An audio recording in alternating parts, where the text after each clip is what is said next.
Hi ಸ್ನೇಹಿತರೆ, ನಮಸ್ಕಾರ. ಸ್ಪರ್ಧಾ ವಿನ್ನರ್ಸ್ ಯೂಟ್ಯೂಬ್ ಚಾನಲ್ಗೆ ತಮಗೆಲ್ಲ ಹೃದಯಪೂರ್ವಕವಾದಂಥ ಸ್ವಾಗತ ಮತ್ತು ಬೆಳಗಿನ ಶುಭೋದಯ. ಹೈದರಾಬಾದ್ ಕರ್ನಾಟಕ ಪ್ರಾಂತ್ಯದ ವಿದ್ಯಾರ್ಥಿಗಳು ಯಾರೆಲ್ಲ PDO ಪರೀಕ್ಷೆಯನ್ನು ಬರೀತಾ ಇದ್ದೀರಾ ಅವರಿಗೆಲ್ಲ ಆಲ್ ದಿ ಬೆಸ್ಟ್, ಒಳ್ಳೆಯದಾಗಲಿ, ತಾವು ಕಂಡ ಕನಸೆಲ್ಲ ನನಸಾಗಲಿ ಅಂತ ಹೇಳ್ತಾ ಇವತ್ತಿನ ವಿಡಿಯೋದಲ್ಲಿ ಅಂತಾರಾಷ್ಟ್ರೀಯ ಮತ್ತೊಂದು ಸಂಘಟನೆಯೊಂದಿಗೆ ನಿಮ್ಮ ಜೊತೆ ಚರ್ಚೆ ಮಾಡಲು ಬರ್ತಾ ಇದ್ದೀನಿ.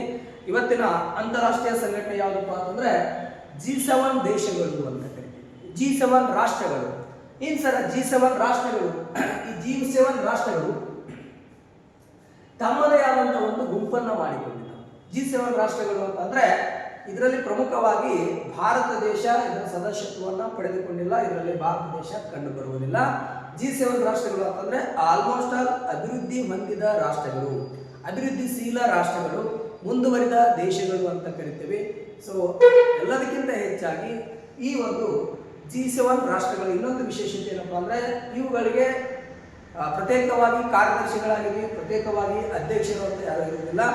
ಯಾವ ರಾಷ್ಟ್ರದಲ್ಲಿ ಇವು ತಮ್ಮ ಸಭೆಯನ್ನು ಮಾಡ್ತಾವೋ ಆ ದೇಶದ ಪ್ರಧಾನಮಂತ್ರಿಗಳು ಆ ದೇಶದ ಅಧ್ಯಕ್ಷತೆಯನ್ನು ಅವತ್ತು ವಹಿಸಿಕೊಂಡಿರ್ತಾರೆ. ಇದು ಒಂದು ವಿಶೇಷತೆ ನಿಮಗೆ ನೆನಪಿರಬಹುದು. ಸೊ ಹಾಗಾದರೆ ಈ G7 ರಾಷ್ಟ್ರಗಳ ಗುಂಪು ರಚನೆಯಾಗಿದ್ದು ಎಷ್ಟರಲ್ಲಿ ಅಂತ ಕೇಳಿದ್ರೆ 1975ರಲ್ಲಿ ರಚನೆಯಾಗುತ್ತೆ. ಈ G7 ರಾಷ್ಟ್ರಗಳ ಕೇಂದ್ರ ಕಚೇರಿ ಎಲ್ಲಿದಪ್ಪ ಅಂತಂದ್ರೆ ಫ್ರಾನ್ಸ್ನ ಪ್ಯಾರಿಸ್ನಲ್ಲಿ ಕಂಡುಬರ್ತದೆ. ಫ್ರಾನ್ಸ್ ದೇಶದ ಪ್ಯಾರಿಸ್ ನಗರದಲ್ಲಿ G7 ಕೇಂದ್ರ ಕಚೇರಿ ಸ್ಥಾಪನೆಯಾಗಿದ್ದು 1970. ಹಾಗಾದರೆ ಮೂಲ ಸದಸ್ಯ ರಾಷ್ಟ್ರಗಳು ಎಷ್ಟಪ್ಪ ಅಂತಂದ್ರೆ ಇದು 6 ಇದ್ದು. ಆತ್ಮೀಯ ಸ್ಪರ್ಧಾ ವಿದ್ಯಾರ್ಥಿಗಳೇ, ಮೂಲ ಸದಸ್ಯ ರಾಷ್ಟ್ರಗಳು ಎಷ್ಟು ಅಂದರೆ 6. ಪ್ರಸ್ತುತ ಒಟ್ಟು G7 ಗುಂಪಿನಲ್ಲಿರ್ತಕ್ಕಂಥ ರಾಷ್ಟ್ರಗಳು ಎಷ್ಟಪ್ಪ ಅಂತಂದ್ರೆ 7. ನೆನಪು, ಮೂಲ ಸ್ಥಾಪನೆ ಆಗ್ಬೇಕಾದ್ರೆ 6 ರಾಷ್ಟ್ರಗಳಿತ್ತು. ಸ್ಥಾಪನೆ ಆದ ನಂತರ ಏನಪ್ಪಾ ಅಂದ್ರೆ ಮತ್ತೆ ಒಂದು ಹೊಸದಾಗಿ ಬಂತು, ಏನಾಗುತ್ತೆ 7 ಆಗ್ತವೆ. ಪ್ರಸ್ತುತವಷ್ಟು ಎಷ್ಟಪ್ಪ ಅಂತಂದ್ರೆ 7. ಪ್ರಥಮ ಸಭೆ ನಡೆದಿದ್ದು ಎಲ್ಲಿ? 1975ರಲ್ಲಿ ಮೊಟ್ಟ ಮೊದಲ ಈ ಒಂದು ಗ್ರೂಪ್ G7 ಸಭೆ ನಡೆದಿದ್ದು ಫ್ರಾನ್ಸ್ ದೇಶದ ಪ್ಯಾರಿಸ್ನಲ್ಲಿ. ಅಂದಿನ ಅಧ್ಯಕ್ಷರೇ ಯಾರಪ್ಪ ಅಂದ್ರೆ ವಾಲಿ ಅಂತ ಇದ್ರು. ಫ್ರಾನ್ಸ್ನ ಪ್ಯಾರಿಸ್ನಲ್ಲಿ ಮೊದಲ ಒಂದು ಸಭೆ ನಡೆಯುತ್ತೆ. ವಾಲಿ ಅಂತಕ್ಕಂಥ ವ್ಯಕ್ತಿ ಈ ಫ್ರಾನ್ಸ್ ಪ್ಯಾರಿಸ್ನಲ್ಲಿ ನಡೆದಂಥ G7 ಸಭೆಯ ಮೊದಲ ಅಧ್ಯಕ್ಷತೆಯನ್ನು ವಹಿಸಿಕೊಂಡಿದ್ರು. ಸೊ ಹಾಗಾದ್ರೆ 2024ರ ಅಂದ್ರೆ 50ನೇ G7 ಸಭೆ ಯಾವ ದೇಶದಲ್ಲಿ ನಡೆಯಿತು, ಎಲ್ಲಿ ಹೋಸ್ಟ್ ಮಾಡಲಾಯಿತು ಅಂತ ಕೇಳಿದ್ರೆ ಇಟಲಿ ದೇಶದಲ್ಲಿ ಮಾಡಲಾಯಿತು. 2024ರ ಒಂದು ಸಭೆ ಇಟಲಿ ದೇಶ. ಸೊ 2025 ಅಂದ್ರೆ ಮುಂಬರ್ತಕ್ಕಂಥದ್ದು 51ನೇ G7 ಸಭೆ ಯಾವ ದೇಶ? ಕೆನಡಾ ದೇಶದಲ್ಲಿ ನಡೆಯಿತು. ಸ್ಪರ್ಧಾ ವಿದ್ಯಾರ್ಥಿಗಳೇ, ಪ್ರಸ್ತುತ 2024 ಇಟಲಿ ಆದರೆ ಮುಂಬರ್ತಕ್ಕಂಥ 2025ರ G7 ಸಭೆ ಅಧ್ಯಕ್ಷತೆಯನ್ನು ಯಾವ ದೇಶ ವಹಿಸಿಕೊಳ್ಳಲಾಗಿತ್ತು ಅಂದ್ರೆ ಕೆನಡಾ ದೇಶಕ್ಕೆ ಕೊಡಲಾಗಿದೆ. ಸೊ ನೋಡ್ರಿ, 1976ರಲ್ಲಿ G7 ಗ್ರೂಪ್ಗೆ 7ನೇ ದೇಶವಾಗಿ ಯಾವ ದೇಶ ಸೇರಿತು ಅಂತ ಕೇಳಿದ್ರೆ ಕೆನಡಾ ದೇಶ ಸೇರ್ಪಡೆ ಆಯಿತು. ಎಷ್ಟರಲ್ಲಿ? 1976ರಲ್ಲಿ ಕೆನಡಾ ದೇಶ ಎಷ್ಟನೇ ದೇಶವಾಗಿ? 7ನೇ ರಾಷ್ಟ್ರವಾಗಿ ಸೇರ್ಪಡೆ ಆಯಿತು. ಅದಾದ ನಂತರ 1998ರಲ್ಲಿ ಈ G7 ಗ್ರೂಪಿಗೆ ರಷ್ಯಾ ದೇಶ ಸೇರ್ಪಡೆಯಾಗುತ್ತೆ. ಎಷ್ಟನೇ ರಾಷ್ಟ್ರವಾಗಿತ್ತು ಅಂದ್ರೆ 8ನೇ ರಾಷ್ಟ್ರವಾಗಿ ಸೇರ್ಪಡೆಯಾಗಿತ್ತು. ಆದರೆ ರಾಜತಾಂತ್ರಿಕ ಕಾರಣಗಳಿಂದ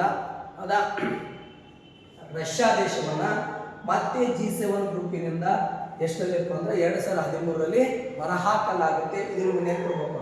ಕೊನೆಯದಾಗಿ ರಷ್ಯಾ ಸದಸ್ಯತ್ವವನ್ನು ಪಡೆದುಕೊಂಡಿತ್ತು 1998ರಲ್ಲಿ. ಆದರೆ ರಾಜತಾಂತ್ರಿಕ ಕೆಲವೊಂದಿಷ್ಟು ಕಾರಣಗಳಿಂದ 2013ರಲ್ಲಿ ಏನು ಮಾಡಿದ್ರು, ರಷ್ಯಾ ದೇಶವನ್ನು ಹೊರಹಾಕಿದ್ರು. ಸೊ ಪ್ರಸ್ತುತ ಉಳಿದಂಥ ಒಟ್ಟು ದೇಶಗಳು G7 ಎಷ್ಟಪ್ಪ ಅಂದ್ರೆ 7. ಸೊ ಹಾಗಾದ್ರೆ ಯಾವ್ಯಾವ ಅದಾವ ಸದಸ್ಯ ರಾಷ್ಟ್ರಗಳು? ಈ ಸದಸ್ಯ ರಾಷ್ಟ್ರಗಳನ್ನ ಹೆಂಗೆ ನೆನಪಿಡಬೇಕು? ಒಂದು ಸ್ಮಾಲ್ ಆದಂಥ ಒಂದು ಕೋಡ್ ಹೊಡಿದೆ. ಅಪ್ಪಾಜಿ EK JEE. JEE ಅಂದ್ರೆ ಜೂನಿಯರ್ ಎಕ್ಸಿಕ್ಯೂಟಿವ್ ಇಂಜಿನಿಯರ್ ಅಂತ ಕರಿತೀವಿ. ಅಪ್ಪಾಜಿ EK JEE ಅಂತಂದ್ರೆ ನೋಡಿ, ಅ ಅಂದ್ರೆ ಅಮೇರಿಕಾ ದೇಶ, ಪ ಅಂದ್ರೆ ಫ್ರಾನ್ಸ್ ದೇಶ, ಜೆ ಅಂದ್ರೆ ಒಂದು ಜರ್ಮನಿ. ಆತ್ಮೀಯ ಸ್ಪರ್ಧಾ ವಿದ್ಯಾರ್ಥಿಗಳೇ, ಜರ್ಮನಿ ಅಂತ ಹೇಳ್ಕೊಡ್ರಿ. ಜಪಾನ್ ಕೂಡ ಬರುತ್ತೆ. ಇ ಅಂದ್ರೆ ಯಾವಪ್ಪ ಅಂತಂದ್ರೆ ಇಂಗ್ಲೆಂಡ್ ದೇಶ, ಕೆ ಅಂದ್ರೆ ಕೆನಡಾ ದೇಶ, ಜೆ ಅಂದ್ರೆ ಮತ್ತೆ ಯಾವಪ್ಪ ಅಂದ್ರೆ ಜಪಾನ್, ಇ ಅಂದ್ರೆ ಯಾವಪ್ಪ ಅಂದ್ರೆ ಇಟಲಿ.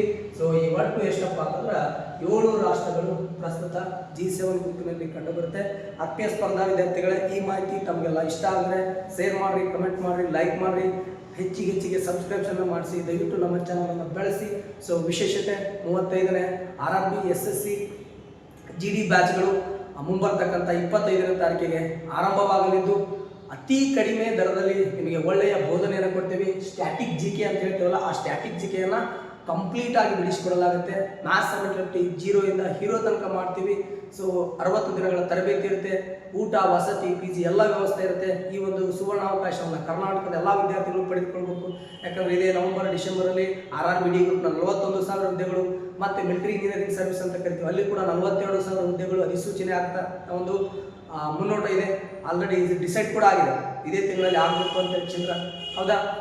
ಈ ಒಂದು ಸುವರ್ಣಾವಕಾಶವನ್ನು ಕರ್ನಾಟಕದ ಎಲ್ಲ ಬಡ ವಿದ್ಯಾರ್ಥಿಗಳು ಪಡೆದುಕೊಳ್ಳಿ. ನಮ್ಮ ಯೂಟ್ಯೂಬ್ ಚಾನಲ್ಗೆ ಸಬ್ಸ್ಕ್ರೈಬ್ ಆಗ್ರಿ ಅಂತ ಮತ್ತೊಮ್ಮೆ ಹೇಳ್ತಾ ಇಂದಿನ ತರಗತಿಯನ್ನು ಮುಗಿಸೋಣ. ಎಲ್ಲರಿಗೂ ಕೂಡ ಜೈ ಹಿಂದ್, ಜೈ ಕರ್ನಾಟಕ.